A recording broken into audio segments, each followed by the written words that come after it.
We must internalize the flatulation of the matter by transmitting the effervescence of the Indonesian proximity in order to further segregate the crux of my venereal infection. Now, if I may retain my liquids here for one moment, I'd like to continue the redundance of my quote-unquote intestinal tract. See, because to preclude on the issue of world domination would only circumcise the revelation that reflects the aphrodisiac symptoms which now perpetrates the Jericho's activation. Laughs. Why aren't you laughing? It was so funny when you were disrespecting me. It was so funny. But then when I take it to my level, because there are always levels, so when I take it to my level, all of a sudden everybody stops laughing. Everyone thinks it's funny when I'm being disrespected. But then when I get disrespectful, nobody laughs. Why aren't you laughing? It was so funny when you were disrespecting me. It was so funny. But then when I take it to my level, because there are always levels, so when I take it to my level, all of a sudden everybody stops laughing. Everyone.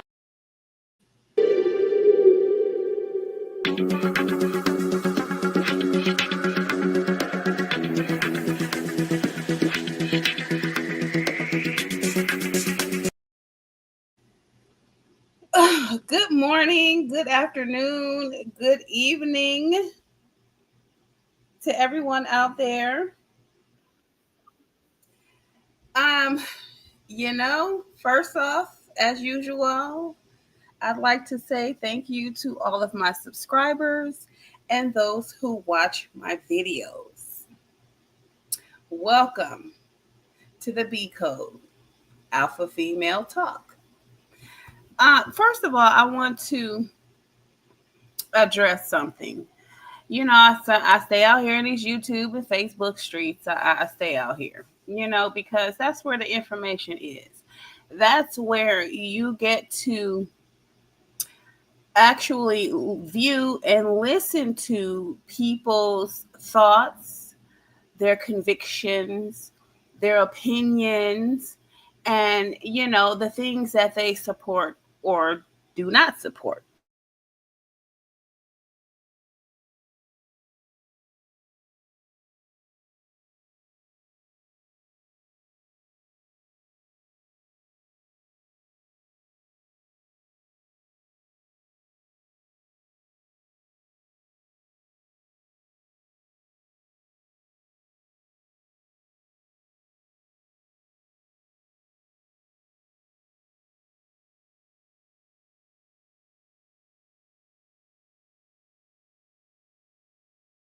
Female, one who the Republican who had her babies and the Democrat who had a previous abortion, right? And at the beginning of the clip, they appeared to be getting along just fine. So I thought, right? And then all of a sudden, the Democratic female just kind of jumped down the Republican female's throat. And I was like, oh, wow, where'd that come from? Right? So I guess after they had both listened to one another, the Republican female, and of course, this is a male podcast. So I don't know why why females would be on there in the first place, but I have another opinion about that, which I'll share with you in another video. However, the Democrat female she just went off. And the Republican female, she described herself as being an alpha female. And I guess, with her strength, her knowledge, and her power, she was very she was a force to be reckoned with, which alpha females usually are. And so I guess the Democratic female, we just describe her as beta, because if you don't describe yourself as alpha, then what are you? You're a beta, right? So she got all over her about being an alpha female, and she was like, yeah, alpha female talk, this and that and the third. And I was like, oh wow, really.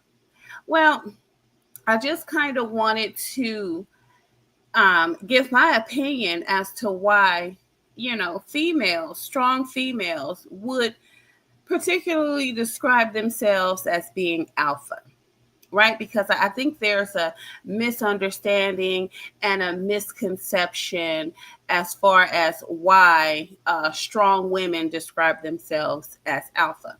And I'll just take it to the black female, to the black female level, right? So being an alpha female, or describing yourself as an alpha female, usually entails the way you carry yourself, right? It has nothing to do with being stronger than a man or being stronger than other women that don't consider themselves alpha females. It simply entails the fact that you are uncoercible or incoercible, however you want to say it.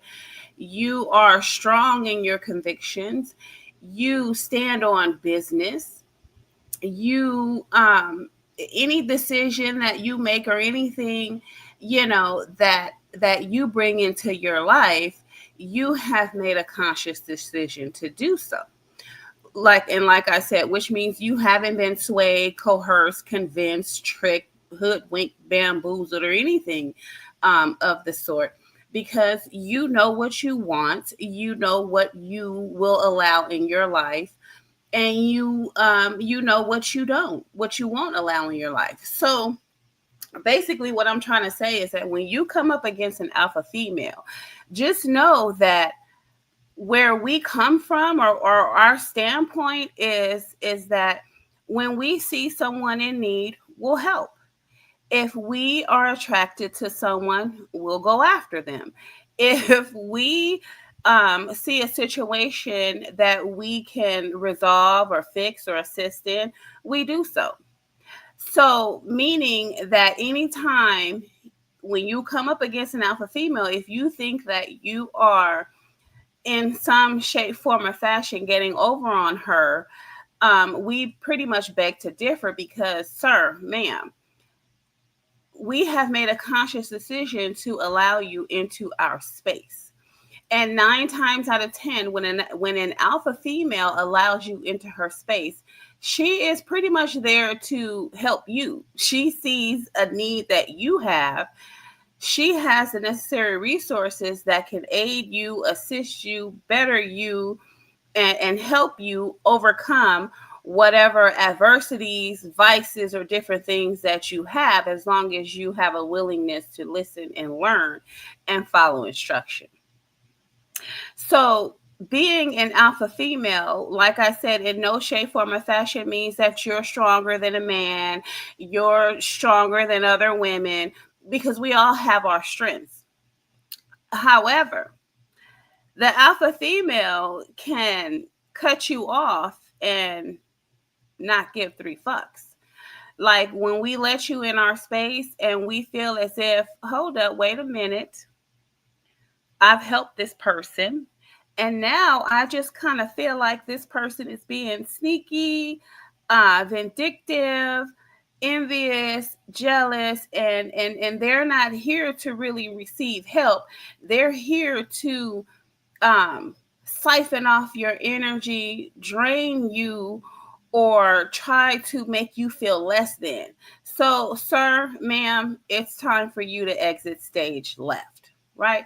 And that's it. That is the end, right? But when you're talking about beta females, they can continuously be coerced. a man could, or man or woman can just do the worst to them, and they will somehow seem to find it within themselves to let this person back into their lives. Alpha females, we don't carry ourselves like that. But goodbye. See you later. Have a nice one. Right? Now, with that being said, I hope anyone that's listening has a clearer understanding of what a black alpha female is. I don't know what a white alpha female is because I don't live around white folks. I don't really indulge in their world and their how do I want to say it, their caste system and different things of that nature. So, but with a white alpha female, she is usually described as pretty much the same, no nonsense, right? If you're in my life, it's because I chose to let you in. It doesn't mean that, your game was so tight and that's how you were able to get into my space. No, it's not it.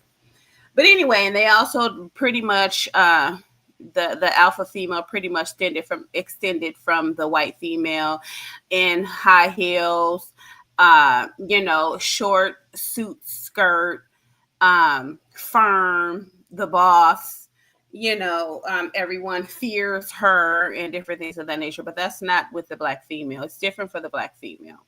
We are family oriented. We are no nonsense.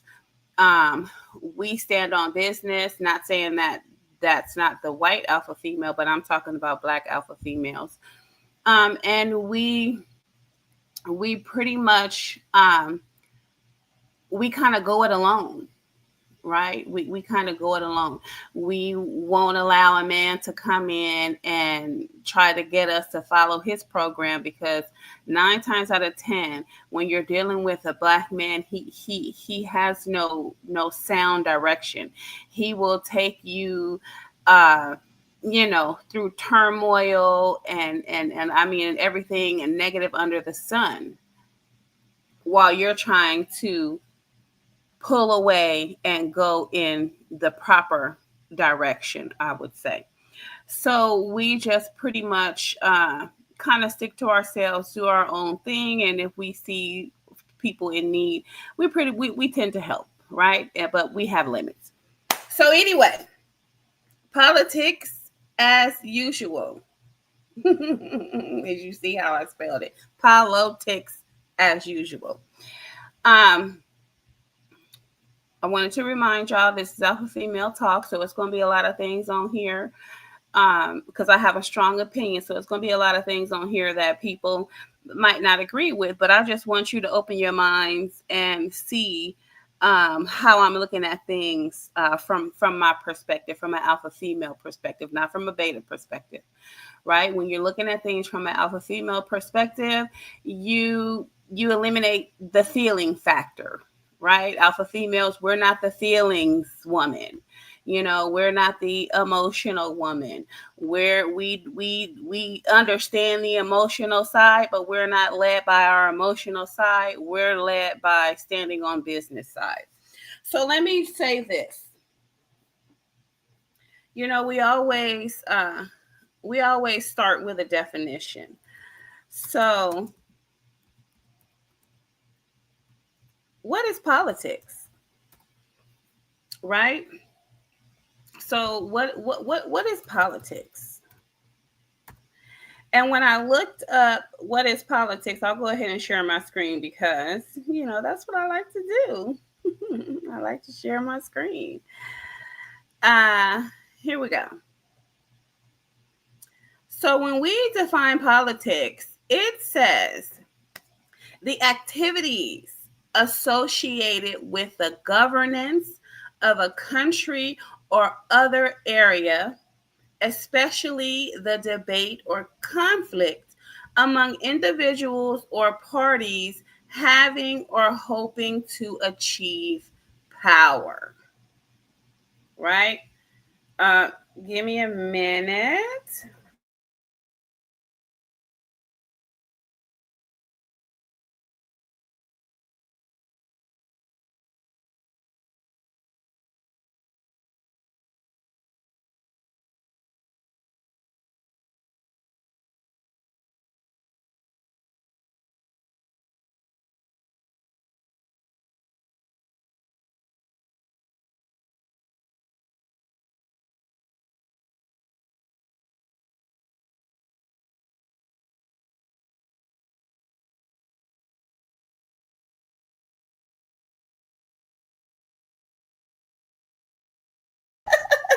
Okay, so right, um, the activities of governments concerning the political relations between countries, the academic study of government and the state. So anyway, when you define politics, the activities associated with governance of a country or other area, especially the debate or conflict among individuals or parties having or hoping to achieve power, right? So, hoping to achieve power, having power or hoping to achieve power. Okay, you have the power, but what are you doing with it? Hoping to achieve power. Once you achieve it, what are you going to do with it? And this was the big issue that we faced during this recent election, which, got Daddy Warbucks, aka Trump, into office, or Trump, aka Daddy Warbucks, is what I describe him as, right? When we let's look at the Democratic Party. I've done I think I did, I don't know, maybe at least one video on the Democratic Party, and my opinion and my research on who I felt they were, who the research told me they were. Now, with the Democratic Party of today, right, that we had this last 4 years, or we can even go with Obama's presidency. He had 8 years. Um, and then we had another 4 years of Democratic rule. So that made 12 years, right? So in that 12 years, Black people pretty much saw nothing that benefited them. And let me clarify. Black Republicans saw nothing that benefited them. Even Black Democrats on the lower level of the caste system saw no benefits. So, where my mind frame is at, because I'm talking about Black people, where my mind frame is at concerning Black people, you have, and this is what the research has told me, right? And I've heard other people say it, and that's what made me research it.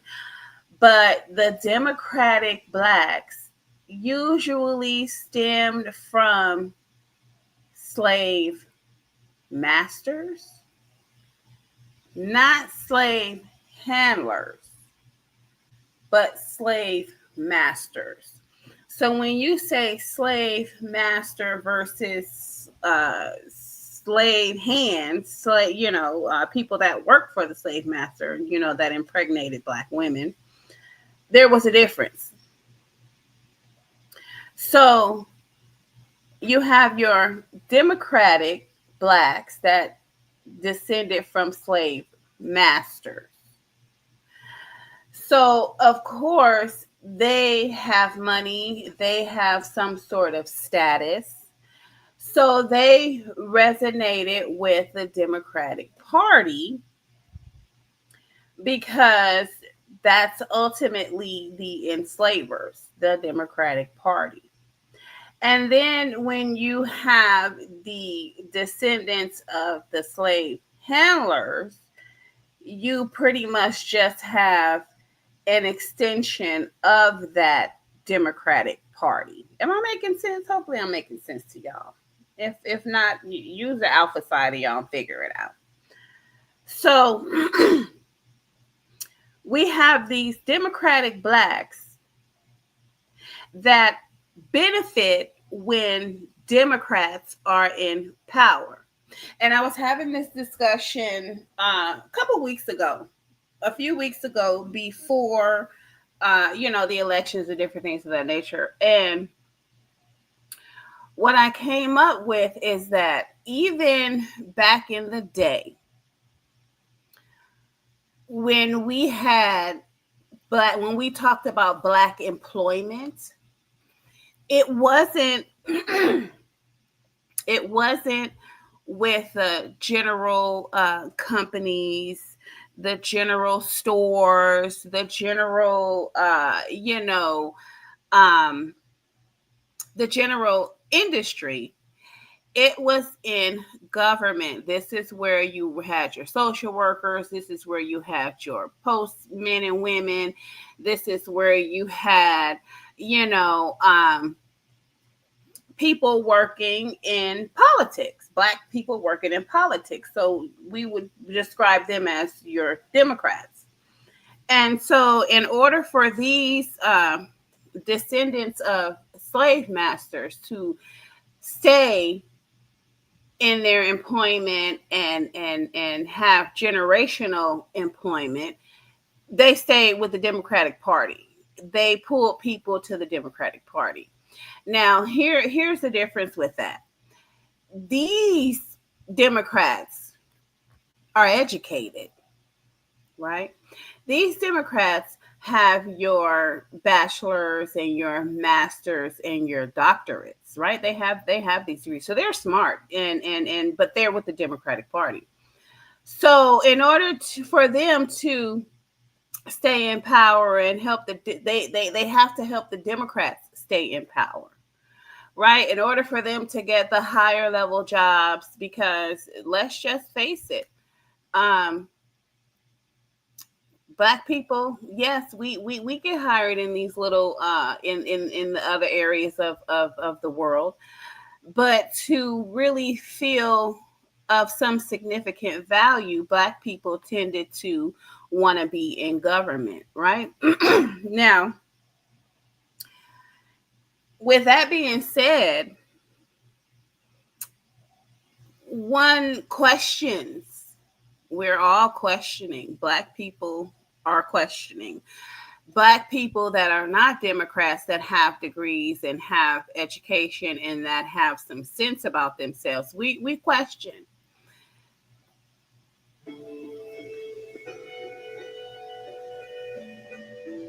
Oh, hold one moment.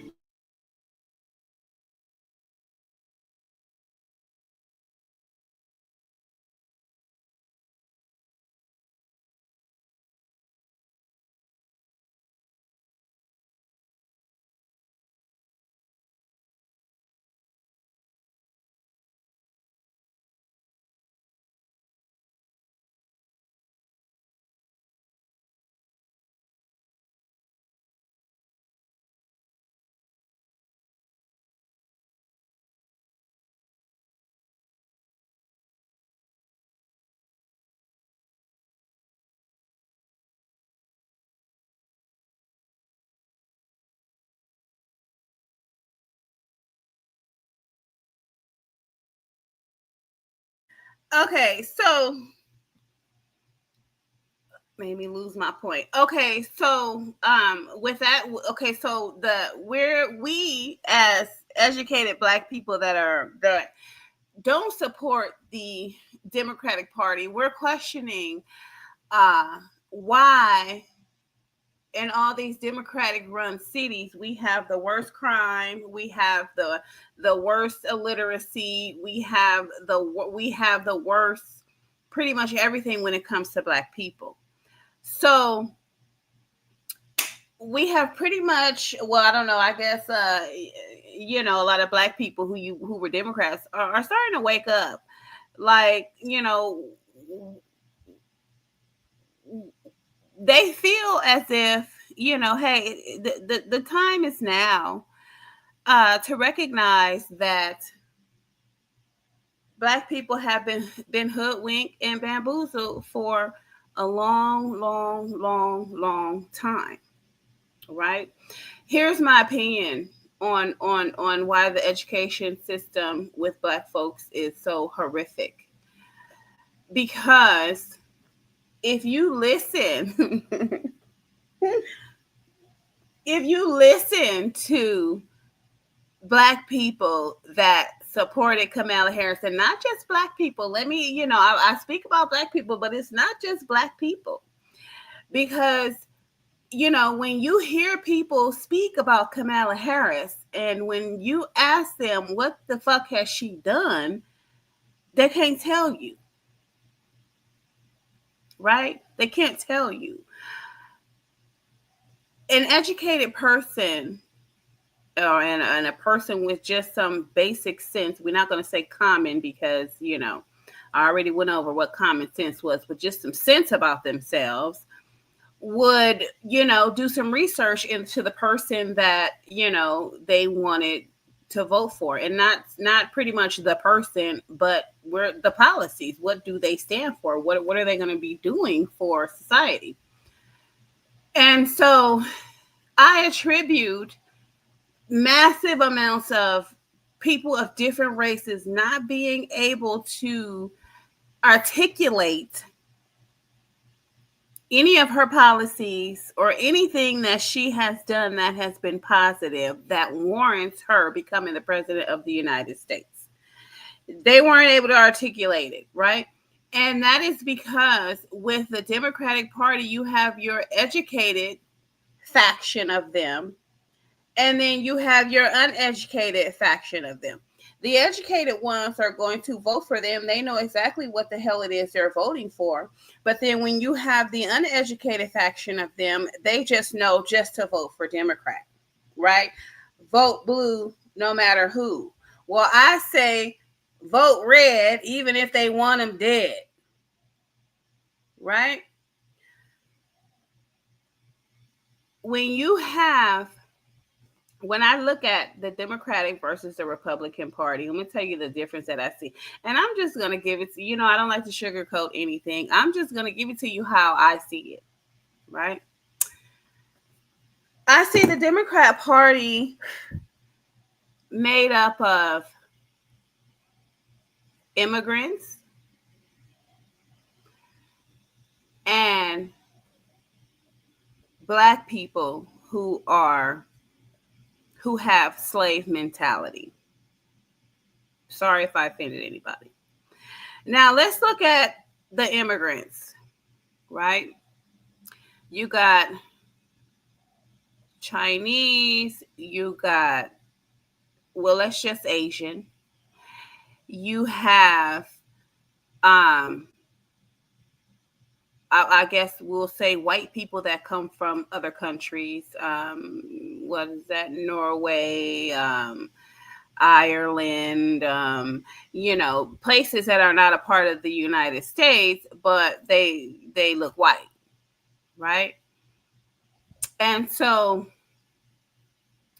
the one thing that the United States of America has to remember, and we I don't know, I think, we seem to forget, or, we lullaby to sleep, or, we're too busy enjoying cupcakes, cookies, fried chicken, soul food, hog mogs, and everything that makes your back fat. And we come under this illusion that we're all friends and we're all in this together and we're all working towards a common goal and we all want to see the United States of America progress. Well, I'm sorry, I'm here to tell you that I don't see it in that way. Because when you have dealt with someone who was once your enemy, and now they proclaim to be your friend, Houston, we have a problem. Because the way I'm looking at it is that white people of the United States of America are and have been continuously described as colonizers. Right, going around and changing people's views and making them adhere to their way, right? So, and they've basically been successful, and they're winners. They're winners, right? one can't be, how can I say this? You can't feel bad about being a winner at no point in your life. What you have to consistently realize and never forget is that there were losers. Okay? And what happens to the mindset and the mentality of losers? They feel bad about themselves. They feel bad about what has occurred. They feel inadequate. They feel sorrow. They feel pain. They feel jealousy. And most importantly, they feel envy. Right? And when you, as a winner, recognize all these emotions and feelings that the loser has gone through, you say, oh, have a heart, give them some, let them hold your trophy and take a picture with it with you.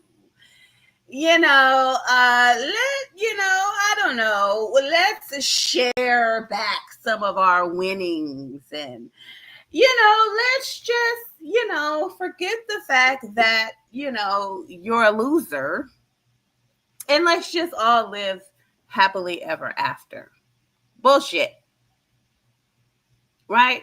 And what is the loser doing? The loser is every day, every waking moment of their lives, contemplating on how they're going to win over the winner, right?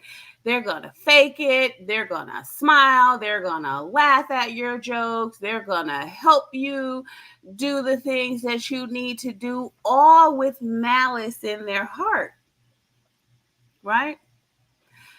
And once they are able to pull that knife from behind their back and stab the shit out of you, that's exactly what they're going to do. Now, they might not be able to do it today. They might not be able to do it tomorrow. But what they're going to do is they are going to build a coalition of losers to join in with them, so that they have a better chance of becoming the winner. Because even though the winner thinks that the game is over, it's not over. It's not over by a long shot. You have just won that battle.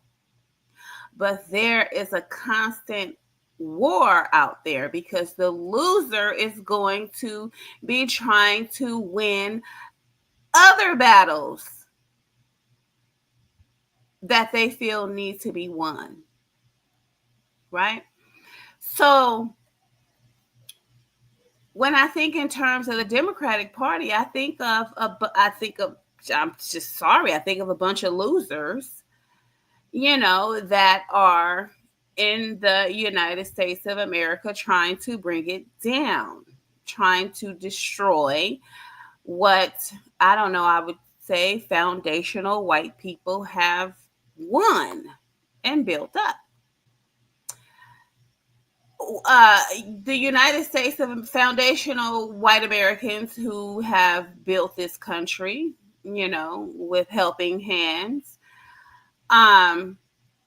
they have even allowed these losers from other parts of the country describe themselves as white. Like I said, I'm just giving you my opinion. I'm giving it to you the way the world is giving it to me, and this is how this is what I've come up with, because this is what I see. In my little world, same thing happens. Same thing happens. You win battles, and then the loser pretends like they're your friend, when all the while they're just plotting to stab you in the back first chance they get. So in my little world, That's how I see it. So why wouldn't I see it like this in the great world? Okay. So what's happening? So they allowed, I mean, people that stood on Irish pride, people that stood on Black pride, people that stood on wherever the hell it is they came from, they were proud about where they came from and they stood on that until they were allowed to call themselves white. Now you don't know who's Irish, you don't know who's Italian, you don't know who, because everybody looks white. They just look white. They have thrown their culture out the window because the United States of America said now you can describe yourself as white. You can check the white box. You don't have to check the Mexican box if you don't want to. You don't have to check the Oriental box if you want to. You can check white, right? And they say that occurred because white numbers were down. So in order to appear as if the white race was the white United States race was still the majority, they were just handing out, you're white, you're white, you're white, and you're white, and you're white, right? Not knowing that once you do that,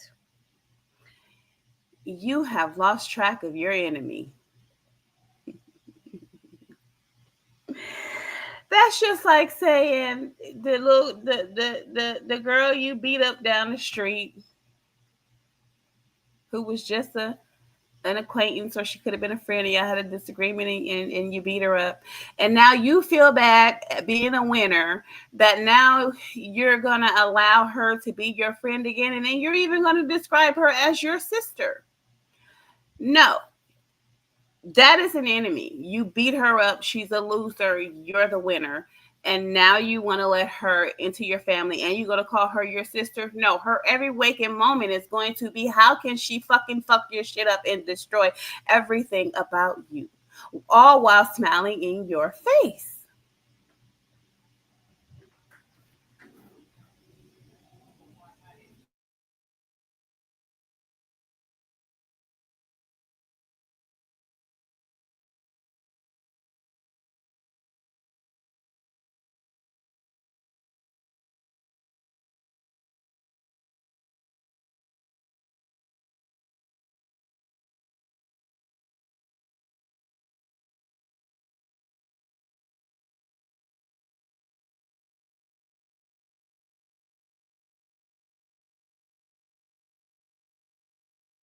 Okay, so I mean, this is how I see things, and with all that being said, what I saw, especially with this last presidency, I saw Kamala Harris, who I would just describe as an immigrant because she's not white, right? Now she's not Black. I would describe her as an enemy of the United States. And this is why the border was so out of control, because they wanted to let more enemies in, right? Remember what I said? I said, you are the loser. And what you do is, in contemplating of being a winner, you build a coalition of losers to help you win. And this is what they pretty much tried to do. And, think about it. Because think about it. What did they do when they first, I'm just giving y'all the game. As I watched the content creators that covered the border and that covered the migration over here by the different races of people, this is what I saw. I'm gonna give y'all the game right now. This is what I saw. I saw people coming across the border, well behaved. Oh my God, they were so well behaved. They were just, They slept where they were allowed to sleep. They bathed and showered, however they could.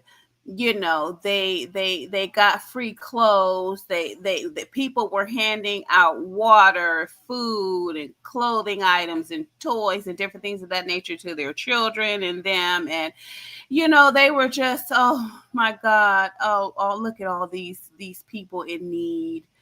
Oh my God, we have to help them. Massive amounts of people came out to help. And even the police stations, they were sleeping in the police stations. And the shelters of New York were putting them up. And oh my God, we have to help these poor people. And then boom, what happened? Once they started getting on their feet and waking up out of their fake ass sleep and slumber, what they do, they started robbing the fuck out of New York. They robbing Macy's, robbing all the drugstores, robbing everything. Right? Committing crimes, raping people, killing people. Because it only lasted so long. They are not here for the American dream. They're here to destroy the United States of America.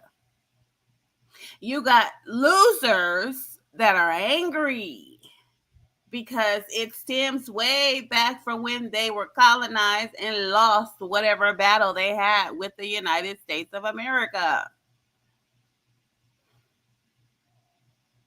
This is not a kumbaya. This was an attempted takeover of the United States of America. And I'm sorry, for me, listen, I'm a part of the United States of America. I've never been anywhere else. Was born in New York, right? Raised in Cali. Done some traveling. Okay, so no, this is my home. And I don't give a hoot. I don't care if I'm not white. I don't care. You cannot allow the enemy to come in and destroy you. I don't give a damn how bad they lost. I don't give a damn what occurred when they lost. I don't care. It does not matter. You can never lose sight that a person is a loser. And they want their get back.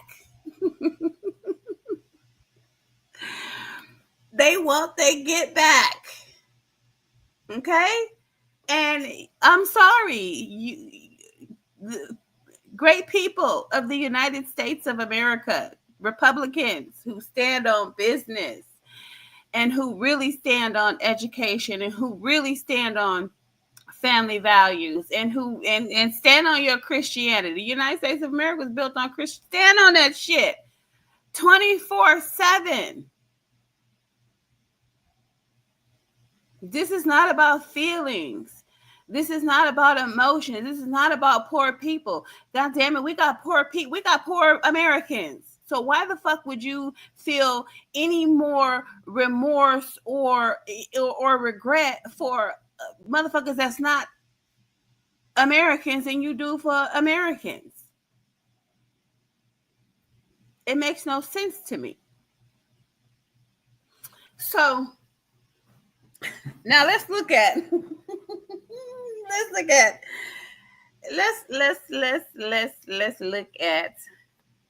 Madame Kamala Harris, right? Because I've been quiet.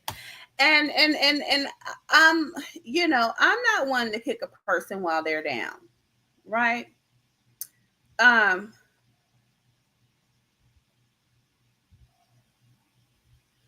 I'm not one to kick a person while they're down. I'll never kick a person while they're down because I don't want to be kicked while I'm down. But you mean to tell me that the Democratic Party thought that this person right here was fit for the presidency? Yes, sir. Oh, you laugh. Come on. On the goddamn phone. My damn $20. That's more than $20. Get up out of here. Oh, am I? Well, you gonna have to. You should have got it out the ATM when you had the card. How about that? I'll find it somewhere. Anyhow, they thought that this lady was fit to be the president. My number one question was, who was going to be running the country if this woman became president? Because it wasn't going to be her. It wasn't going to be her. She is fake as a $6 bill that we have never heard of. I'm sorry. But I think she has had enough time to recuperate from her loss and to rationally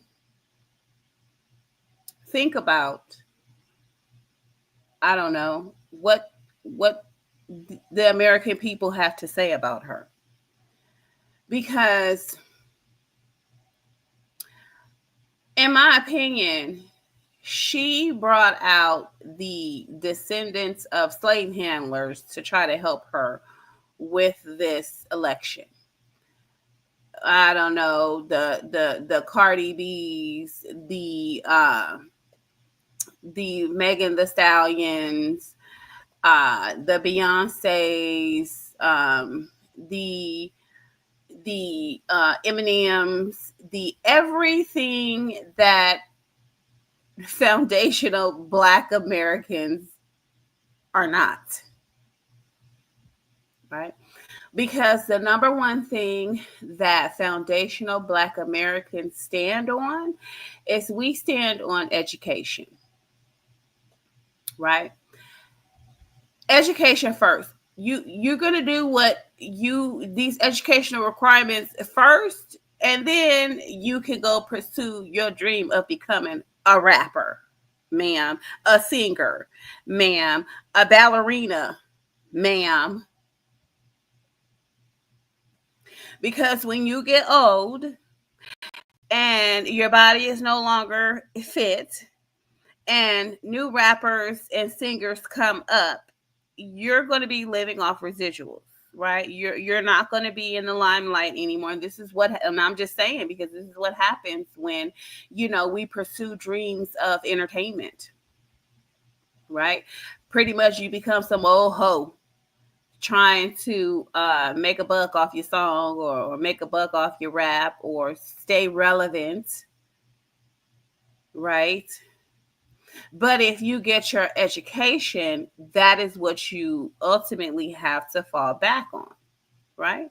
We've all tried, pursuing our dreams of this and that and the third. But what makes a difference is when you have some sound education or trade or something of that nature to fall back on. I mean, even if it's being a nail tech, after you have pursued your dreams of becoming a Cardi B and it didn't work out, well, you can go back to doing nails. People don't give a damn how you look, what you wear, what you got on, or what you're talking about, as long as you can hook them nails up and you're going to be, progressing and progressing financially, right? That's the point. That's the whole goal. That's the bottom line. The bottom line is the dollar, right? So I'm just saying, who they didn't really think that this woman was fit to run the country. They just they knew she wasn't going to be running the country. They knew she's a yes person. She was going to get into office, and all the people that donated to her, she was going to basically give them what they wanted because she was bought. Right? This was a bought candidate. I mean, first she was placed into office or placed in the running to become America's next top person. And then she was paid to where if she wins, she would have had a lot of promises to keep, or a lot of deals to complete. And therefore, she would have not been the head of state. She would have been the butt of state. Now, what behooved me was that the rhetoric that came from the Democratic Party when it came to Trump. Because anybody with a brain would have said, ma'am, sir, excuse me, we had 4 years of Trump. We didn't see nobody being gassed. We didn't see nobody's heads being shaved. We didn't see nobody doing free labor. We didn't see none of that. What the fuck? What are you talking about? We didn't see no hints of Hitler coming out of this great man. We didn't see none of that. What are you talking about? Like, are you dumb or are you stupid? Are you dumb or are you stupid? Anybody with half of a brain that uses it would have said, bitch, are you crazy? Why the fuck would you be describing this man as Hitler, as all what excuse me? Ma'am, sir? We've had him as president before.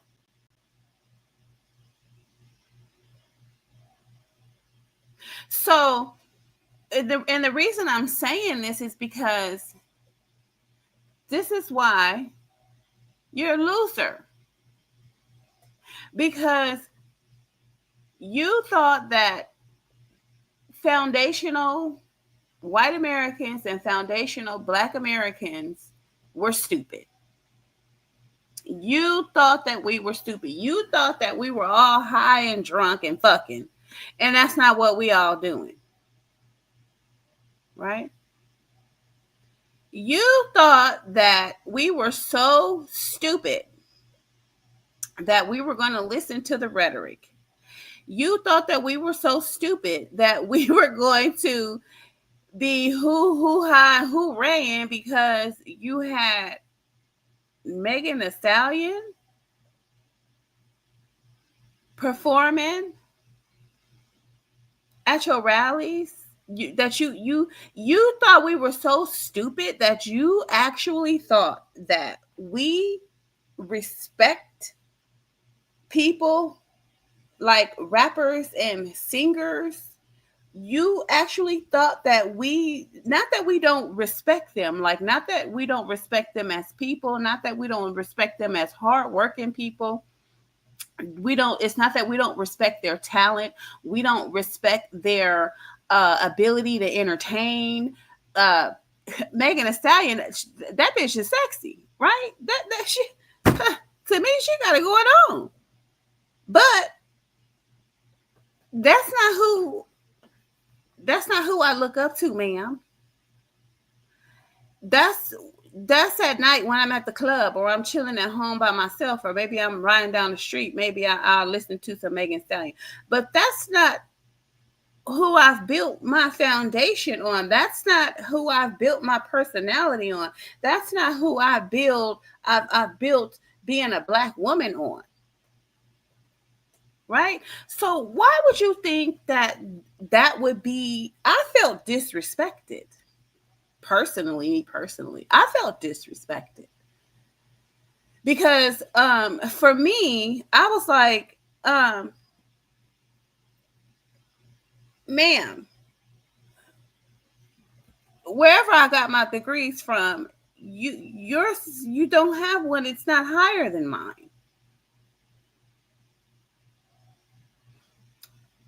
Megan Thee Stallion, Cardi B, Eminem, all these entertainers. What's your degree level? Because if you had any type of real sound education, you would have came fully clothed. The entertainment side of you would not have been showing. You would have been standing at the pit or pulpit or podium, whatever you want to call it, and you would have been speaking facts and evidence and what your party's the party that you supported stood for and what you wanted to see, the vision of the United States of America concerning, I guess the Democrats is supposed to be for everyone, but how was it going to benefit everyone?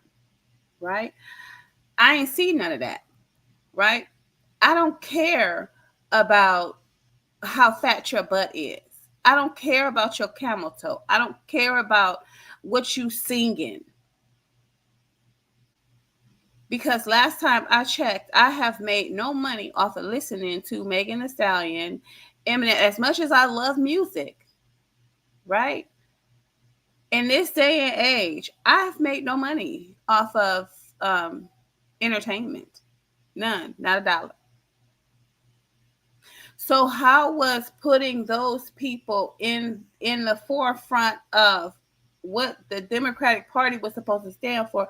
How was that telling me that my kids were going to be able to go to school and then find the career spot that they went to school for? How was that telling me that? Because from what I saw with these immigrants that came over here, I saw that they were being handed cash, they were being handed food stamps, they were being handed education, they were being handed all the things that myself nor my children are being handed, or would have possibly would if it been thought about being handed to them. So where did that put my kids? Where did that put other American kids?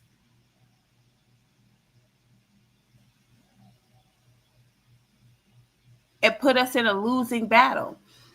And see, I'm back to the loser. They wanted to make sure by doing that, all these things for these immigrants, they wanted to ensure, one of my favorite words, they wanted to ensure that foundational Americans were losers, right? There's all kinds of ways to win.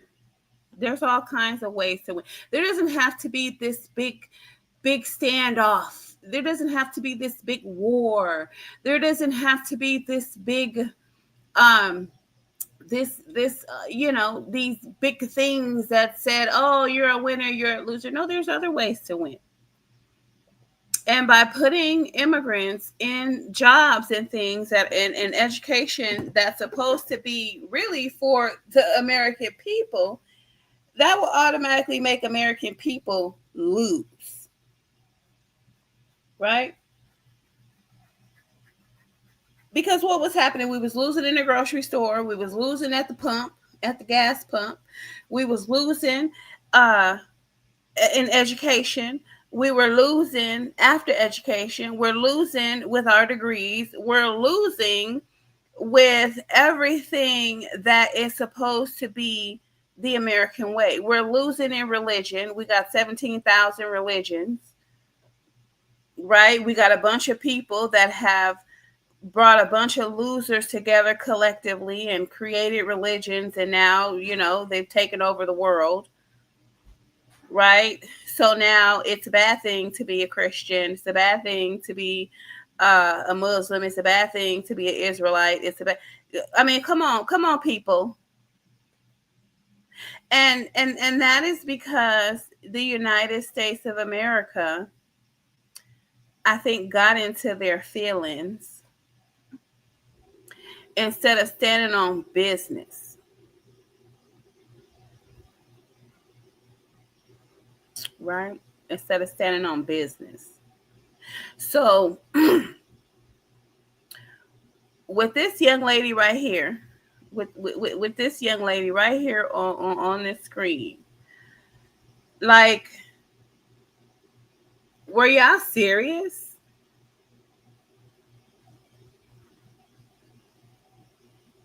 Were y'all serious? So now let me tell you, let me explain to you. I've given you one faction of the Democratic Party. Let me give you the other. The other part of the makeup of the Democratic Party is white women that hate white men, or white women that hate men. And like I said, I'm not sugarcoating anything. If you offended, I do apologize, but I'm just giving it to you how I see it. It's white women that hate white men, homosexuals that hate women, homosexual males that hate women, right? Because think about it. Why would a man want to? Why would a man want to compete in a woman's sport? So they can be losers. It's all about winning and losing. So they can be losers, right? A man going up against a woman, he know he's going to win. He knows she's going to be the loser. The Democratic Party is all about making the American people lose because they're such great winners. So, like I say, you don't have to have a big war to be recognized as a winner. There are small battles that are being had that are causing American people to be losers. So once you think of it in that aspect, win and lose, who's the winner? So if we try to go over to China and win, the Chinese people are gonna say, "Oh no, the fuck you're not. You're not about to, we already been embarrassed once. You're not about to come over here and embarrass us." Okay, we are staying in power. We are going to stay winners right now on our front. Same thing with the rest of these countries that are not a part of the United States of America. Same thing. You can't go over there and win shit. And that is where the foundational white people of the United States of America effed up.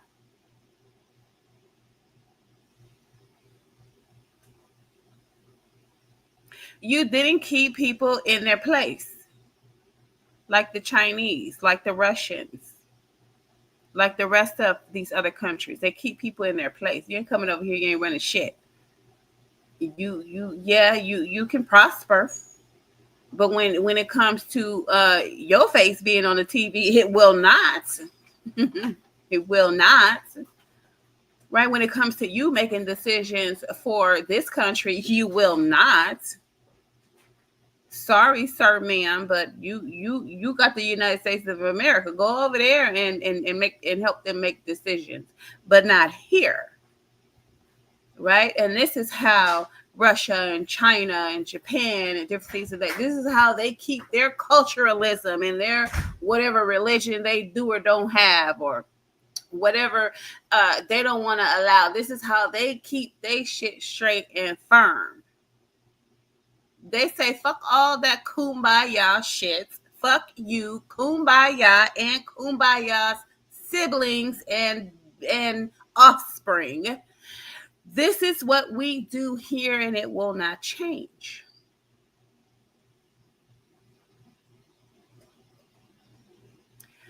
So I'm not saying that the United States of America has to be like that, because we're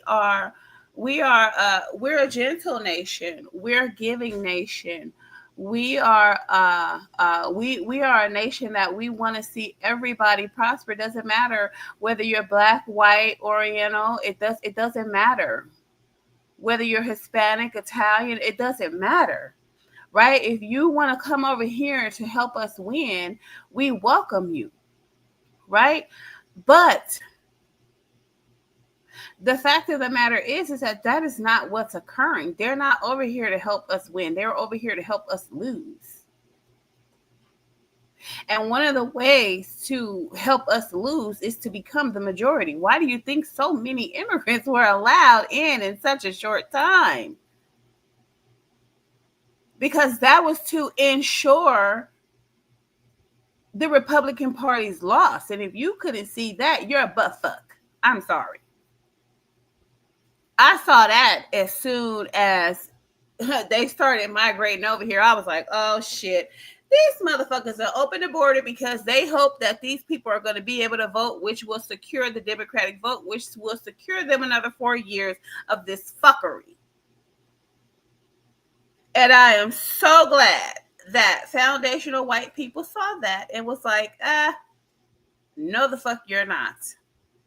You ain't paid no taxes. You ain't got no green card. You ain't coming here the right way. Matter of fact, you came in here illegally, which makes you a criminal. You need to be either back over there where you came from, or you need to be in jail, or you need to just sit quietly and shut the fuck up.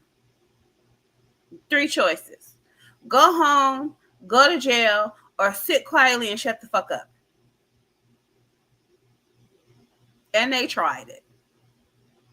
Oh, they most definitely tried it. And them states was like, nope, nope, no, you won't. This is going to be a fair election. This is going to be fair. It's going to be, we're going to do right by our people that have been here, that are here legally, that have, that came here the proper way, that want to see the United States of America prosper. Right? We're not robbing our own goddamn country. We who? Because we know we need these different structures and resources to benefit us and our children. So why would we destroy our own country? We wouldn't. But when you let a bunch of deprived people in, what they're gonna do? But like I said, first they came in all humble and sweet and nice and, lowly. And then what ended up happening? It wasn't enough to go around. And only certain people, certain illegal immigrants coming in here were getting certain attention. And the rest of them was like, no, fuck that. And the shit just fell apart.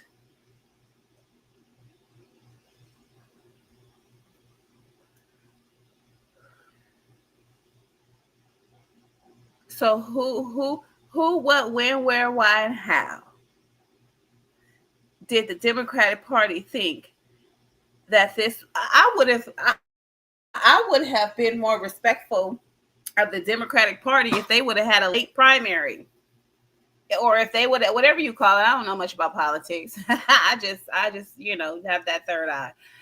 I would have had more respect for them if they would have said, "Hey, listen, get everybody together. Who y'all think would be fit to run this Democratic Party? Come on, get up here, state your views. Come on, quickly. Let's get it done in 3 days. Quickly, and then pick somebody." But you put a woman in place that they didn't want in the first place, and that's what's been happening. A lot of you motherfuckers been sliding in places where you should not have been over a qualified person. And then with Biden's mental capacity, we sitting here wondering, like, who's been running shit? Who's been running things? Because it's apparent that Biden was clearly manipulated these last 4 years. It was nothing but manipulation. Right? Now,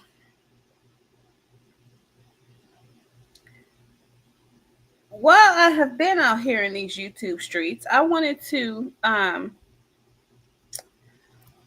don't think I should have subscribed to his page. But I wanted to include this in here because I was so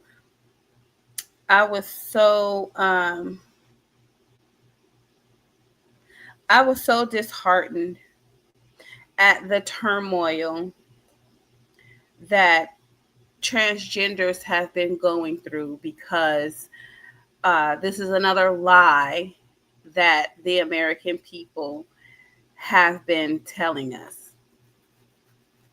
And a lot of lives and a lot of lives have been destroyed, and a lot of individuals have been destroyed.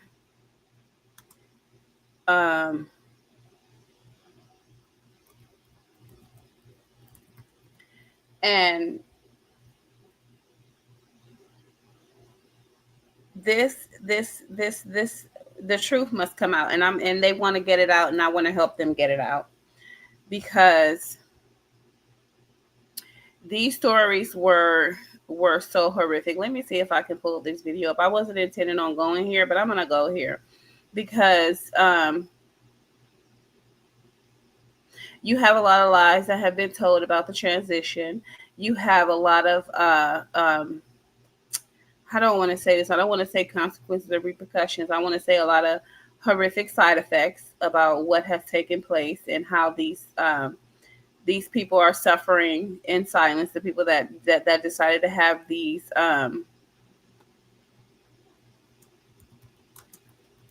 sex changes and different things of that nature, and how it did not help them at all. And like I said, and how they were lied to, their parents were lied to, and the lie continues.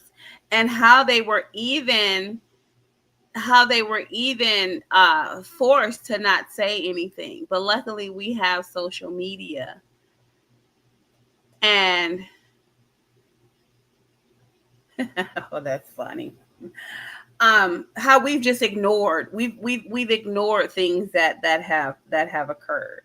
So anyway, I can't find the video, but I will just simply describe to you what it was about. So we had this one transgender male, and they're beautiful. It was beautiful as a woman, just beautiful, right? But her experience was that her parents, her transition took place, I think, when she was, uh, I think she was 19, and now she is, I think, either 21 or 22, 23, something like that. She's in her very early 20s. And I think she started the hormone pills and things. I want to say at 16. Don't quote me. I'll find it. I'll try to find it. When I do, I'll come back on here and I'll elaborate. But she said that those hormone pills sent her into menopause. And when I say sent her into menopause, they gave her menopausal symptoms, right? They gave her hot flashes. They gave her all the symptoms a woman would be experiencing going through menopause. And she was in turmoil, right? She was in turmoil. Then she had a surgery performed on her that was not specifically to change from male to female. It was a procedure done to fix male parts that had some type of deformity, some type of malfunction. So it wasn't even specifically for making that transition. So ultimately what ended up happening was she gets frequent urinary tract infections, right? Nobody wants to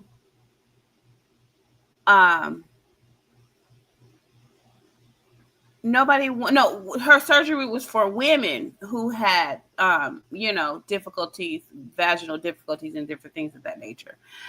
So she gets frequent UTIs. Her vagina has closed to where all she can do is urinate, right? Urinate and have a bowel movement. So pretty much she needed to have more surgery done, but nobody would perform a surgery on her. So ultimately, like I said, what ended up happening was her vagina closed and all she can do is pee and poop, right? Can't have sex, can't do any of those things. And her parents are suffering, she's suffering, and they were lied to. And then we have another story similar. I want to try to find this doggone video. Why can't I find this video? Why can't I? Let me see if I can put it in here a different way, because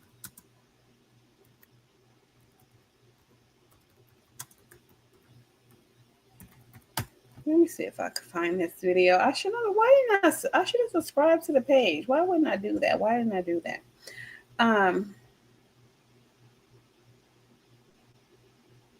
Let me see. Did I might have. Let me see. Hold on one second. I might have.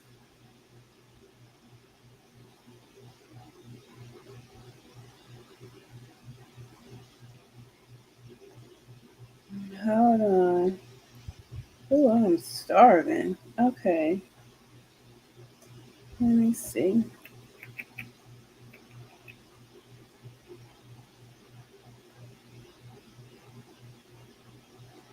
I apologize, y'all. I should have subscribed to this channel, but I just wasn't. I was listening, and I was just like, oh my God. While I'm looking for this, let me. No, I'm not going there. I'm not going there. Let me see. Hold on one second. I know I'm moments away from finding it. Hold on.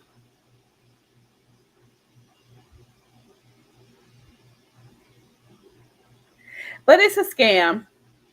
It's a scam. It's a scam to have these men experimented on, um, because it does nothing for the mental health. And here's the thing. Here's the thing. While I was watching one of these videos, the most important thing was said. And I think it's imperative that I share the thought, right? That I share the thought. So, and this came from a transgender woman or a transgender man. They said that you can have the surgery to get a vagina, you can have the breast implants, you can have the hair, you can have the clothes, you can put on the makeup and the nails and different things of that nature. But when you look in the mirror, your brain is still telling you that you are a man. Because why, people? Because you cannot change your brain. That was so impactful to me. I mean, that impacted me, and it just opened a whole nother door. Like, I was like, yeah, when you look in the mirror,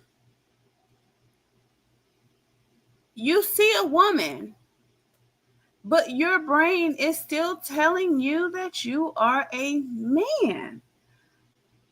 I was like, whoa, like, what would that do to a person mentally? Like, bitch, you got boobs, you got a vagina, you got a whole, but you're a man. Your mind is telling you, your brain is telling you, you're a man. So you're not only, so you're one person on the outside and you're another person on the inside, which means that you're two people. I was like, wow, that is so true.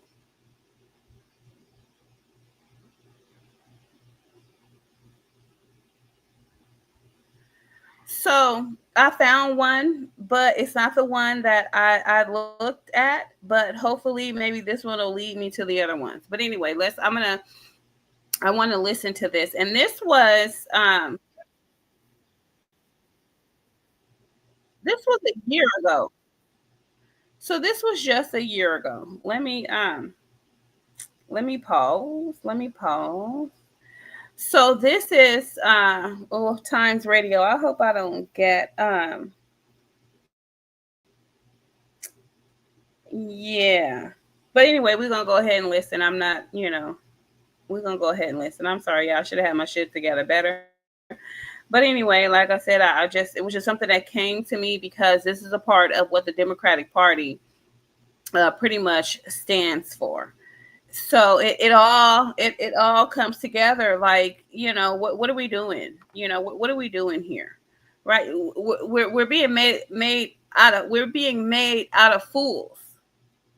We're being made fools of. So anyway, let's take a listen. So this person says, I regret trusting doctors who pushed me to transition gender. Right? So let's hear it. And reliance on these medical practitioners, then you're going to end. You have put all your faith and reliance onto these medical practitioners, then you're going to end up believing exactly what they're saying. And over the course of the years, I most certainly believed in what they were telling us, that I was an ideal candidate for gender reassignment surgery. And I submitted to that idea. And that is a regret in itself. I regret trusting them. I really do. Just explain a bit, just as the sort of broad view of your own story of transitioning, of gender dysphoria, and the surgery that you eventually underwent. Yeah, of course. So I entered the NHS services in my early 20s with a lot of mental health issues. One of them, the main problem that I had was a very high level of obsessive compulsive disorder and undiagnosed autism. I had a lot of difficulties in school, just growing up in general, feeling alien, all the issues that these sort of things. So let me say this. When you are talking about homosexuality, when you're talking about changing your gender, the number one thing I heard while listening to a lot of these stories, because I've listened to a lot of them, what I hear is that they had some type of mental illness that they were dealing with, right?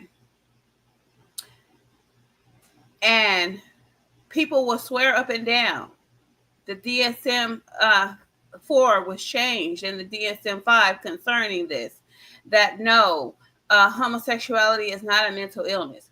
Homosexuality in itself, the sex part may not be an illness, but there is something happening that leads one to this. I mean, let's look at it like this. And like I said, I'm just being frank. I'm candid, whatever you want to call it. No sugarcoating it, whatever you want to call it. When you're speaking in terms of male-female relationships, they explore all types of sex and different things of that nature. And it's considered to be, okay, hey, we still going in the right direction. Even though we could be going in the wrong direction, we're still in the right direction. But then when you take it to same sex, it's just kind of like, it just kind of, just kind of feels unnatural. It just kind of, it looks unnatural, feels unnatural, because it's in my opinion, it's unnatural. Now I don't like, you do you understand what I'm saying? Do you? That's how I am. Do you? When it's your life, you have to live it. You have to suffer the consequences or reap the benefits of it. Do you? Who am I? Do you? Right? My problem comes in where people are not getting the correct treatment to have the best outcomes that are not going to be so permanent to where now you're screwed for life. Right? So I think that mental health has been overlooked in order to manipulate these people into allowing themselves to be experimented on, because that's exactly what it is. It's an experiment. If you go on YouTube and you listen to these stories that these people have, their vaginas have closed. They can not have sex. They can't get their penises back. They're riddled with infections. Even the women that take the skin off of their arms to have penises made, they are suffering. Their penises are necrotic. They have this thing that they can't use. They're getting infections. They can barely pee. They're getting UTIs. They're having to have multiple surgeries and different things of that nature. These people are in fucking turmoil. And it's wrong. And a lot of them have said that they were coerced. They were lied to. Their parents were lied to. At once the surgery has been performed, and if you need further medical help and attention as far as your surgery, not the infection, because you can go anywhere and get help for an infection, but once you need help to fix the cavity that they created or the penis that they have created, they have been cut off by these surgeons, and no one will help them. So basically, one would come to the conclusion that you have been manipulated in order to be experimented on. And when your surgery is botched and there's nothing else that can be done, now you have to sit and suffer the repercussions when you could have had your mental health taken care of, which would have prevented you from being manipulated into being somebody's test dummy. I mean, am I wrong? Like, being in the medical field myself, I feel like, we're not addressing the bottom line here. We're addressing the want and not the need. We're coercing people into saying or into signing that this is what they want, versus telling them the truth as far as what they need. You need some mental help. You don't need a surgery, ma'am, sir. You need some mental health. You need a mental practitioner. You don't need a surgeon. You need a psych doctor, right? And possibly some medications and some therapy and some activities of daily living that are going to distract you from thinking that you can be the opposite sex when you can't. You can change the body, but you can't change the mind. So I feel for these individuals that have basically been assisted in destroying their lives, and even coerced into and manipulated into destroying their lives. It's not fair, and it needs to stop. Things can bring to a person. By the age of 25, I'd found gender dysphoria online, and to me, it fit all those markers of everything I'd been through perfectly. And from the second that obsession took over, there was no challenge, no question. It was just, yes, you are, because you say you are. And because you're a bit like us, actually, then you definitely are. And then I went to the medical professionals, and it just got worse. When I entered the gender clinic service in 2015 officially, the first question they asked me was, do you want surgery? And to be honest, I was really there for the help and the therapy. And I underwent a lot of therapy there. And by about 2.5 years into the therapy, the gender clinic were a little bit sick of us being on their books, as it were, because I kept refusing surgery. and then they give us the ultimatum: it's surgery or discharge. And by that point, because it was like 2.5 years in, and I had a lot of professionals venerating my transsexual identity, I'd fully bought into the idea. And then I had the surgery in 2018 and instantly knew that that was not what I should have done. Not only did the surgery go wrong, I had a lot of bleeding. I've got urinary. Okay, let me stop here because listen, these people are getting paid. These surgeons are getting paid. It's a dishonest practice. These surgeons that are able to perform these surgeries, they should, and this is just my opinion. They should be there to help people who have dysfunctions in their sex organs, not wanting to create sex organs, but there to fix the dysfunctions that people have in their sexual organs, right? And I'm going to tell you something. The reason why Trump said, listen, we're going to stop all this shit, especially for underage children. You grown, you're an adult, you can make your decision. You want to get a vagina, you go get a vagina. You want to get a penis, you go get a penis. But leave these damn kids alone and let's help them the correct way and stop pushing this you can be a boy and you can be a girl, because it's a lie. It's a lie. And this transgender right here is about to tell you it's a fucking lie. It's a lie. So leave these kids alone and help them in the proper way so that they can be fully functional, happy adults in their skin and with the damn sex organ that they have. And if you don't like your sex organ, don't fucking use it. Leave it alone. It's a lie. These people are out here to make money, and that's why he's stopping the money going towards this bullshit, because it's bullshit.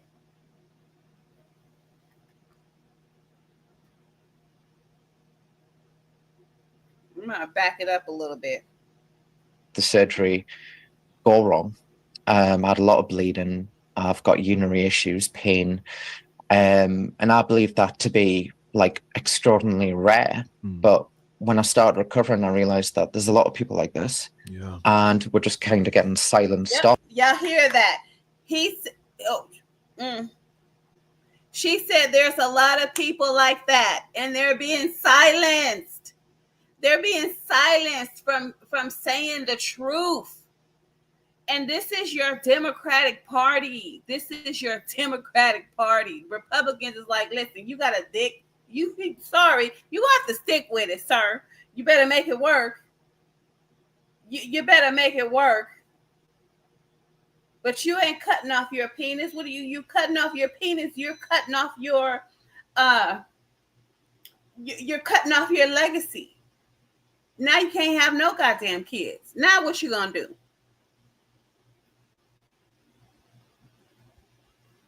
Often we need safeguards, we need protection, just like every vulnerable person does in any situation.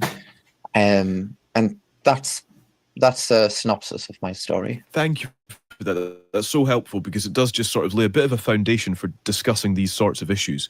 I just wonder, Richie, when you say it was 2.5 years, in some ways that does feel like quite a long time. You know, in terms of considering your options, working out exactly how you felt about your own situation as well. You say also that, you know, that you did actually refuse the surgery a couple of times. What was it that convinced you? Why did you go along with it in the end? There was a lot of people rooting for me, and every time I had brought up a challenge why I shouldn't have it, I got told that that was either some form of internalized transphobia, or eventually it got painted that things are going to get so bad anyway down below, because the hormones have an impact to your genital area and your function anyway. And all these things were just getting weighed against me. Now, 2.5 years does sound like a long time, but when it's the first question you get asked straight away when you first enter, that's not a lot of time. And it starts with this expectation that's what you're there for. And for me, that was the biggest issue, because I was naturally resisting that. And they just kept asking and asking and asking. And if you've got somebody who's got autism or any mental health issue, and you have put all your faith and reliance onto these medical practitioners, then you're going to end up believing exactly what they're saying. And over the course of the years, I most certainly believed in what they were telling us, that I was an ideal candidate for gender reassignment surgery. And I submitted to that idea. And that is a regret in itself. I regret trusting them. I really do. This holiday season. Wow. Wow. You see that? The first thing they said when he went to wherever he went was, do you want surgery? It's going to fuck me. The campaign is focusing on children and young adults. You were in your 20s, your mid-20s indeed, when you began this process, I suppose. You were 25, as you were outlining. Yeah. I just wonder if, as we listen to that, 25 is by far and away, you were an adult at that point. But would you consider that you weren't equipped enough to kind of make these decisions? I suppose I'm trying to understand where the cutoff for somebody to be empowered to make these decisions should actually be. Well, I think I'll turn that back on you and say, at what age do safeguards not apply? Vulnerable people deserve safeguards. I was a vulnerable. There's no age where safeguard doesn't apply, because it's what we call informed consent, right? Now, y'all know I'm a firm believer in doing your research. And these videos that I saw have been out here for years. They have been out here for years. So anybody transitioning right now, you're not doing your research, because there's a lot of these men and women on here on YouTube telling you the shit is gone wrong. I've been manipulated. I've been hoodwinked. I've been bamboozled. I'm having infections. My vagina is closed and my dick ain't working like they told me it would. I can't fuck pussy like they told me I would be able to. I can't take dick like they told me I was going to be able to. They said the shit is painful. The sticking the silicone cock in a new form vagina is painful. It don't feel good. And they want them to shut up. They don't want them to stop their money. It's all about money. It's all about money. Okay? Ain't got shit to do with them wanting to help you feel more like a woman, or them want you to help you be a woman. They know it is not possible, ma'am, sir, because your brain is still going to tell you that you are a man. Your brain is still going to tell you that you are a woman, irrespective of what you see in the mirror.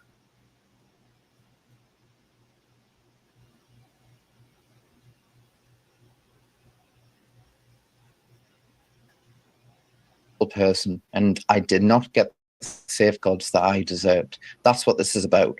Age does not matter. It's all about how fit, how well you are, how capable of making a decision you are. And naturally, there is a lot of information on the case that I haven't made public that I'd wait to the things I'm saying, but because of the nature of what's going on, I can't say all these intricate details. Sure. But fundamentally, I think to answer that question, it would be every adult, every vulnerable person, regardless of the age, deserves protection, that deserves safeguards. In your view, Richie, and we'll bring Laura in a sec, in your view, does anyone who is considering themselves as having gender dysphoria, are they automatically vulnerable in that position? I would say it really depends on the context of that individual's life, which is why we should not generalize these matters whatsoever. We need to take a holistic individual approach. For instance, somebody who has gender dysphoria and manages quite well with no existing comorbidities should be able to sail through that process without any problems. But someone with addiction issues, multiple mental health issues, and undiagnosed autism, things like that, that puts you in a very vulnerable position. Yeah. And that makes it very difficult to say no to. Stay with us, Richie. Let's bring in Laura Preston, a lawyer at Slater and Gordon. Laura, just explain the challenge that is going forward here in terms of bringing in the safeguards that Richie has been outlining are required. What is currently missing, I suppose, from current laws that has created this cause for concern? Morning. Just to be clear, I'm not the lawyer bringing that specific challenge. I'm representing Richie in his medical negligence case. Sure. So that's slightly distinct. But the lawyer who is proceeding and trying to challenge the law is essentially looking at the situation and arguing that there aren't adequate legal safe checks in place and that the system, in a wider sense, hasn't been able to protect people adequately in this area. What does that mean specifically, that in terms of, in reality, you know, the safeguards, the checks, etc.? What does that mean? Okay, well, in terms of how the process has come about, the CAS review, which was focused on specific NHS clinics and published it in the media last March, was led by Dr. Hilary Cass, and she looked at the treatment pathways that people with gender dysphoria and who'd been going to gender clinics had been progressing along. And from that review and around that time, there was a well-publicised case led by the lawyer who's trying to bring about the judicial review, that's Paul Conrath, which involved Kay Bell. And within the arguments in that case, and the judgment has been published, it's lengthy, the key focus really is around more stringent evaluation and assessments within the clinical setting, making sure that they're standardised. But also one aspect that any legal challenge might look at is whether there ought to be the involvement, certainly for children and young adults or vulnerable people, as Richie was talking about, of courts like the Court of Protection, who are involved in protecting people in those vulnerable situations in other legal scenarios. So there's quite a myriad of aspects that will need to be looked at. But that's where it's coming from. I hope that's things out of it. Yeah, no, that is really, really helpful, Laura, and thank you for that. Richie, I just want to put a final and just consideration to you. When you think about the time that you spent living as Abby, how do you feel about that time now? I mean, there was certainly, the way I feel about it, the initial transition, and for the first few years, I wasn't even really that bothered about the hormones and stuff, I was, as I said, I was a little bit older, so I'd been through puberty and stuff. So the physical impact from that was less severe. But for me, it gave us that bridge from that really dark place I was in to get to be where I needed to do now. But at the end of the day, I felt like I was naturally coming out of that in about a few times, 2015, 16 and 17. And I was naturally trying to escape that because I'd kind of got what I wanted from it. So I'm very much not against transition as a whole. I'm very, very strictly, I suppose I'm advocating for safeguards, not to take away any treatment. I would feel horrified if any treatment got taken away, because that's not what this is about. This is about reinforcing and adding in. See, here's the thing. I'm gonna stop it right here because this is the problem. The problem is, sir, ma'am, the shit is not working. Okay, the shit doesn't work. Y'all all saying the same goddamn thing. Y'all got UTIs. Your dick ain't working. Your vagina is closed. You're getting UTIs. Your arms is all fucked up because they use the skin to take the skin off your arms to put on a penis. You had a hair follicle left in the skin on your arm, and they wrapped it around your penis, and now you're getting infections from hair bumps and shit. This shit is not working. At the end of the day, your brain has not changed. The only thing that has changed is the outside of your body. And they gave you some hormones to make you more feminine or make you more masculine. The shit ain't, if you got to do all that, sir, it's not meant to be. So they need to cut the whole shit down. You know how all these insane asylums they used to hold mental health people in, the shit wasn't working. What they did, they shut the shit down. You got a lot of empty insane asylums out there. They cut them down, they shut them down because the shit ain't working. The treatment that people got was so horrific. Remember lobotomies and shit? The shit wasn't working. They had to cut the shit off. They had to stop it. When are homosexual people or the transgender community or the LGBTQRSP community, when are they gonna say stop this shit? It's not working.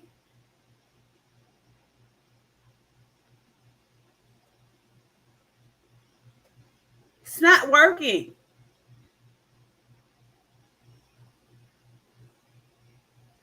When are we gonna stop the experiment? It's a fucking experiment.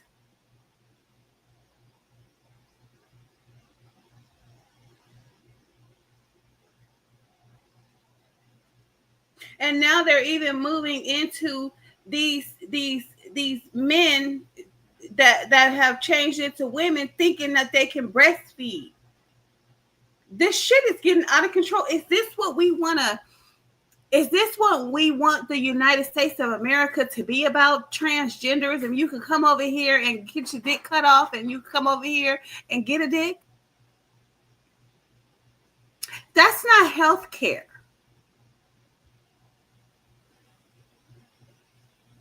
That's going to the store and buying yourself a vagina. That's going to the store and buying yourself a penis. That's what they want you to be able to do. They want you to be able to penis and vagina shop. Let me go to this surgeon and look at all his pictures of his previous surgeries. Let me see which. Oh, I think I want that dick right there. That's a nice size dick. I think. Can how much for that one? Right. Oh, that vagina is pretty, and see how he formed those labia. Beautiful. I want that vagina. How much does that one cost? No. That is not the foundation of the United States of America. That is not the motherfucking American dream.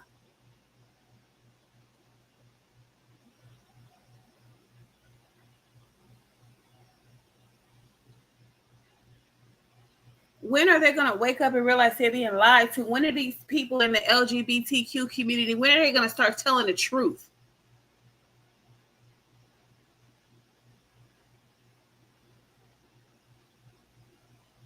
It doesn't make any sense. And then these underage kids that are having all these hormones, that's on the parents. And that's why Trump said, if you in the school and you telling these kids that they can be women and men and different things of that nature, and you dressing them up in fucking clothes out your closet and shit like that they parents been sending them to school, you going to jail. Cut that shit out. Because the first thing we want to do is we want to blame the parents, but now we can't blame the parents because the parents didn't know shit about it. How dare you make decisions for a person that you're not feeding, that you're not clothing, that you're not bathing, that you're not providing a roof over their head, and you barely even provide any education because the kids is dumb as fuck.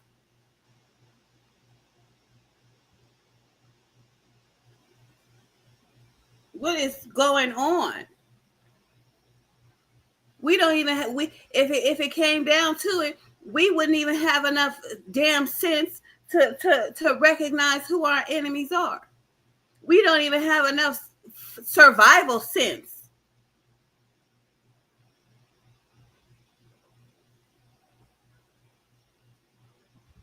This is crazy.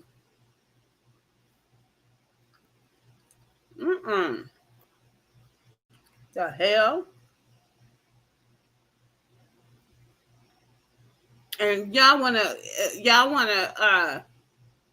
put that bitch in office, and so she can give free sex changes to inmates, immigrant inmates.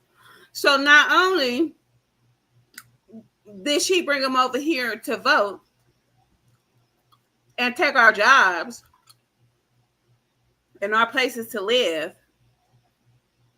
and our home buying statuses, she also brought them over here to allow people in the United States of America to get paid off of doing sex surgeries.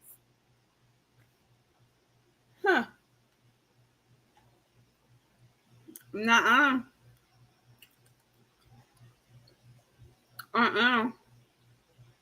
No, ma'am. No, sir. This is crazy.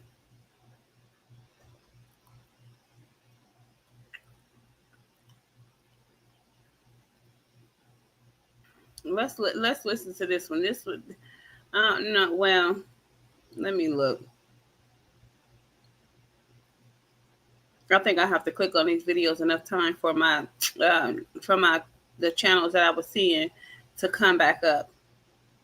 But no, this shit has got to stop.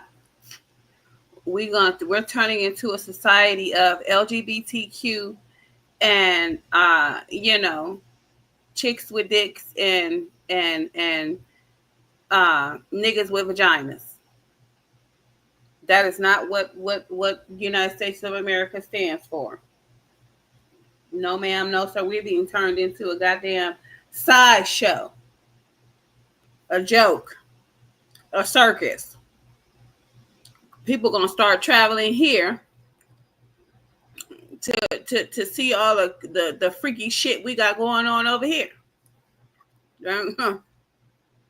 Soon people gonna stop. They're gonna stop wanting to come over here. We ain't bringing our kids over there so they can change. They do all that freaky weird shit. We're gonna be known as a freaky weird country if we let this bitch in the office.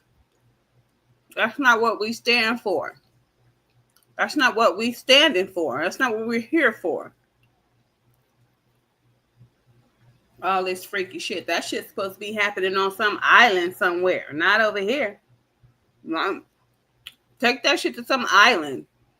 We don't want all our kids trying to get dicks and vaginas and being homosexuals. No, take that shit to an island. Like I said, do you. But then when y'all come together as a collective group of losers to try to win over, people that's doing right, no, it just got to stop.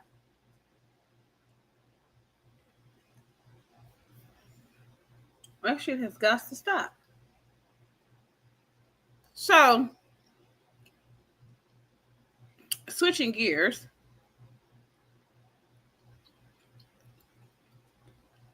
A lot of people are saying that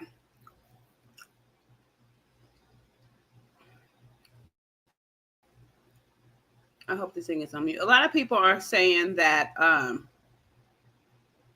Trump ain't picking no black people. Where's the black people? Trump ain't picking no black people.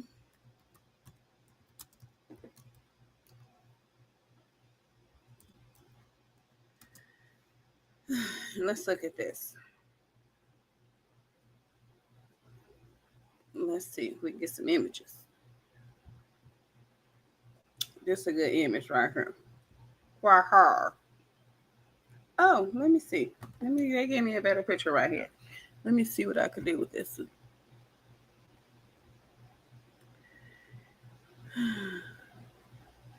He didn't pick no black people. What had happened? What had happened? So let me go ahead and share my screen on this so we can talk about it. So I found this post online. So it says, U.S. President-elect Donald Trump continues to reveal his picks for his second term. which officially begins on January 2025 to lead the nation for the next 4 years, right? Donald Trump's cabinet nominees. After winning the U.S. presidential election, Donald Trump continues his efforts to form his cabinet. Those appointed to Trump's cabinet will be able to assume their roles following Senate approval. So we have Department of State, Marco Rubio, a senator known for his hawkish stance on Iran, China, and pro-Israel views. Then we have Department of Defense, Pete Hegseth. I think one of these people had to drop out because was it Matt Getz? I think it was him. I don't know. I'm not sure, but one of these had to drop out. Pete Hegseth, a former soldier and television presenter, served in Iraq and Afghanistan. Department of Justice, Matt Getz. I think he was the one who had to step down because some woman accused him of doing some, inappropriate things. Department of Homeland Security, Kristi Noem, Governor of South Dakota. Department of the Interior, Doug Burgum, Governor of North Dakota. Director of the CIA, John Ratcliffe, former Director of National Intelligence. Director of National Intelligence, Tulsi Gabbard, served many years in the Democratic Party and a former member of Congress. White House Chief of Staff, Susie Wiles, one of Trump's campaign managers. Permanent Representative to the UN, Elise Stefanik, member of the House of Representatives. Department of Government Efficiency, Elon Musk, a businessman. Vivek Ramaswamy, entrepreneur. Special Representative for the Middle East, Stephen Witkoff, real estate mogul. Okay. Now, I don't know if this is the full thing, but I don't do politics, okay? He ain't picked no black people. He ain't picked no black people. Well, I want to say this. Shit rolls downhill. Woo! And if this is who Donald Trump picks, it means it's going to be some good shit rolling downhill. So just sit back, shut the fuck up, and, let it do what it do.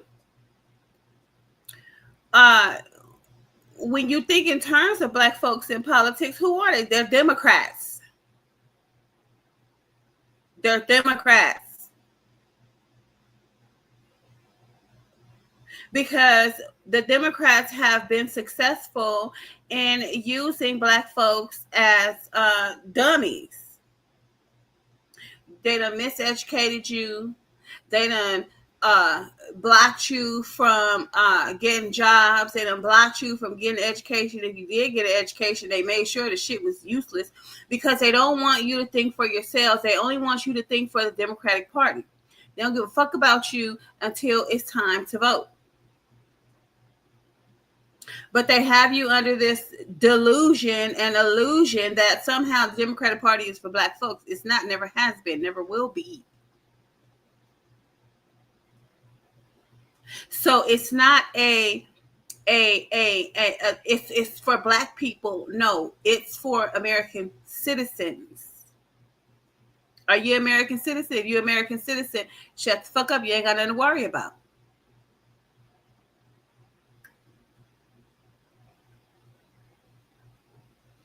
But from what I know, the majority of black folks is Democrats. And you might be a black Democrat pretending to be a Republican. And then they know your history. You're vetted. They know So if he can't find a suitable black person to sit to be a part of his cabinet, then oh well, it's too bad. Get suitable. That means black folks need to make some changes. You're woke now, right? You done woke up from your democratic sleep and slumber. So now work on your shit. If you want to participate in the politics that is beneficial to the American citizens, then it's time for you to start making preparations. Do what you're supposed to do. But at the end of the day, you can't just say that just because Trump hasn't picked black people for his cabinet doesn't mean he's not utilizing the services of black people. There's all areas of government. There's all areas of the United States of America where black people will benefit. Y'all, you niggas always want to be in the damn limelight. That's why we got too many motherfucking entertainers and not enough coochie doctors, because black women need their coochies checked. But everybody want to be a goddamn rapper, singer, and just one of the most, useless things in the goddamn country. We need some black hospitals. We need some more black clinics. We need all kinds of black shit. But y'all always want to be the center of attention. Go be an entertainer then. If you want to be in the limelight, go be an entertainer. I'm cool with working in the background. You don't always need your face plastered all over everything for the world to see. You don't always need that. Sometimes it's good to be in the background where, it's less stress.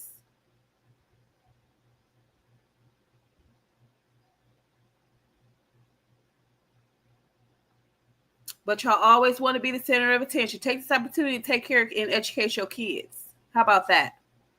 Right? Take this opportunity to, get with the school system and tell them what you want for your kids. It ain't no goddamn dresses for your boys and pants for your girls. Boy clothes for your girls. Right now, you have the opportunity without the Democratic Party with a foot on your neck, you have the opportunity to make some good things happen for you and your family. So take that opportunity.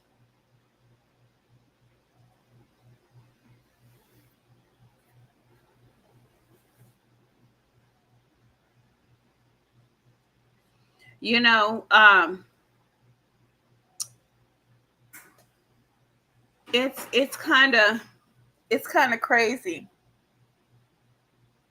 because when I think of healthcare, just by watching, the transgender man tell his story of woman, I don't know. It always leads me back to back in the day. My first son was delivered by a black man. Right? And after that point, it was 12 years before I had another child. But and here's the thing: you could probably go to Atlanta, find a bunch of black doctors. You could probably go to Texas and find a bunch of black doctors. I've never been to Atlanta. I've never been to Texas, so I wouldn't know. But as far as the states I've lived in, I didn't see none.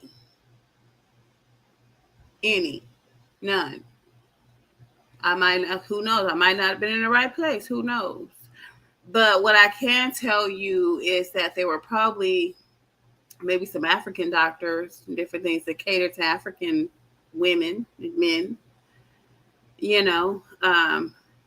allowed to do so. But when it comes to foundational Black Americans, where's our doctors? Where's our gynecologists?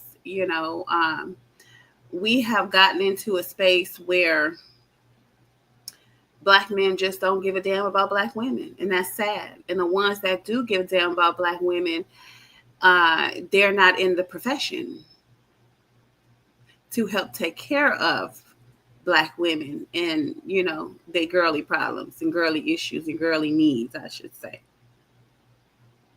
So take this opportunity to get Black people out of the mind frame of everybody wants to be a goddamn rapper. Because right now we don't need to be serving on nobody's cabinet. We need to be focused on changing and redirecting our children from wanting to be athletes, rappers, singers, and prostitutes and pimps. Okay? This is what we need to be focused on. We need to be focused on changing the direction and changing the mind frame and changing the views of Black people.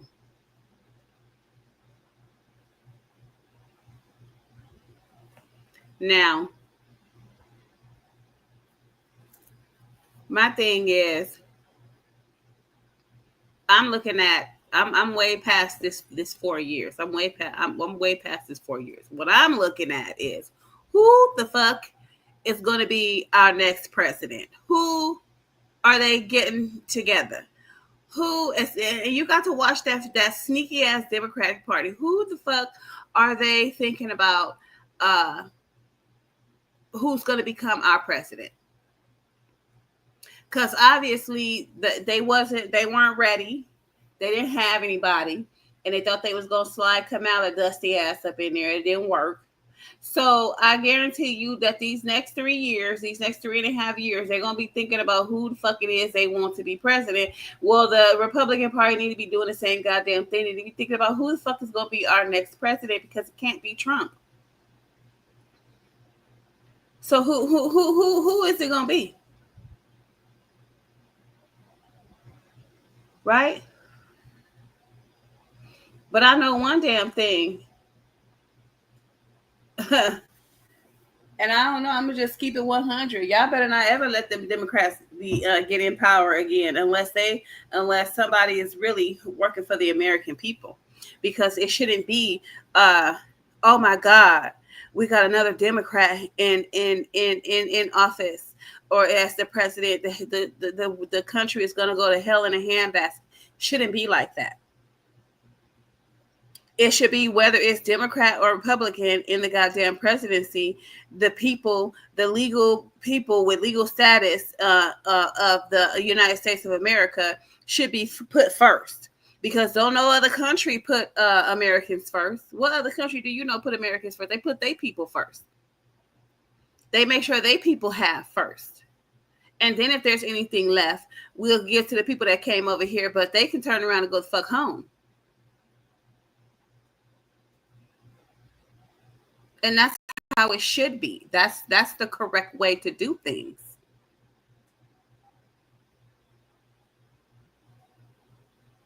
Because we got a lot of people here that don't have to be here.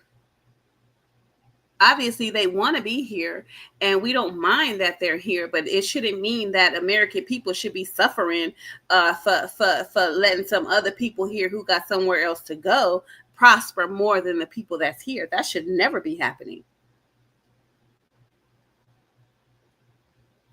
And since that has been happening, that lets you know it's a big ass hole in the system.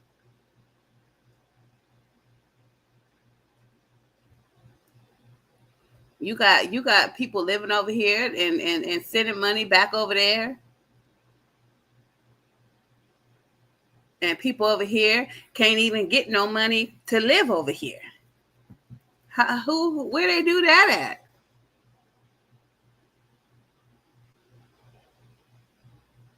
If you got enough money to live here and send money back there, but then it's people here that ain't got enough money to live here that's supposed to be here. In Houston, we have a motherfucking problem.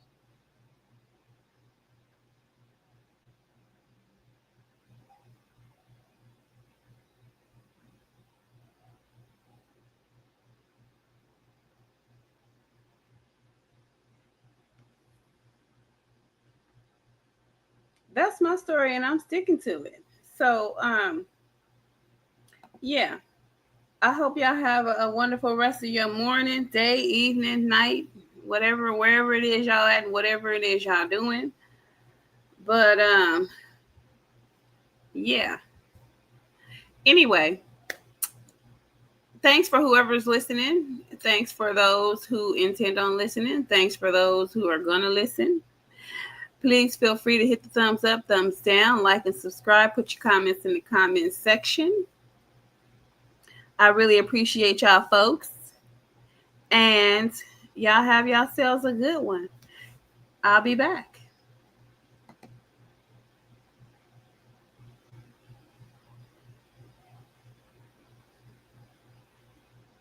Laughs. Why aren't you laughing? It was so funny when you were disrespecting me. It was so funny. But then when I take it to my level, because there are always levels. So when I take it to my level, all of a sudden everybody stops laughing. Everyone thinks it's funny when I'm being disrespected. But then when I get disrespectful, nobody laughs. Why aren't you laughing? It was so funny when you were disrespecting me. It was so funny. But then when I take it to my level, because there are always levels. So when I take it to my level, all of a sudden everybody stops laughing. Everyone